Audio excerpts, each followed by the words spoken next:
नमस्कार मंडळी, जय महाराष्ट्र. स्वागत आहे तुमचं आपल्या यूट्यूब चॅनलवरती. लोकप्रिय यूट्यूब चॅनलला तुम्ही जर सबस्क्राईब केलं नसेल तर सबस्क्राईब करा. तर 3 HP जो JK कंपनीचा सोलार पंप आहे, या सोलार पंपासंदर्भात सविस्तर माहिती आपण जाणून घेण्याचा प्रयत्न करणार आहोत.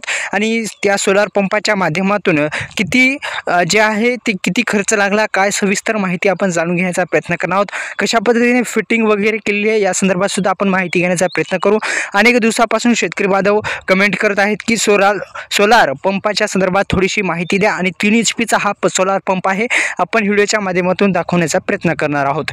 तर निश्चित मित्रांनो, आपण पाहू शकता अशा पद्धतीने JK कंपनीचं स्टार्टर सुद्धा आपल्याला भेटत असतं. त्यासोबत जे पाईप आहे ते पाईप सुद्धा भेटत असतो, आपल्या सर्वांना माहिती आहे. आणि अशा पद्धतीचं हे फिटिंग करण्यात आले आहे. आपण स्क्रीनच्या माध्यमातून तुम्हाला दाखवण्याचा आपण प्रयत्न करणार आहोत मित्रांनो. तर स्क्रीनवर आपण पाहू शकता मित्रांनो, अशा पद्धतीने हे स्टार्टर सुद्धा देण्यात आलेलं आहे. आणि JK कंपनीचा 3 HP हा पंप आहे, 3 HP पंप आहे. अशा पद्धतीने ही फिटिंग वगैरे करण्यात आलेली आहे. आणि आता फिटिंग जे आहे ते कंपनीच्या मार्फतच पाठवलेल्या माणसांनी केलेली आहे. आणि अशा पद्धतीची ही सविस्तर माहिती होती. धन्यवाद. जय शिवराय.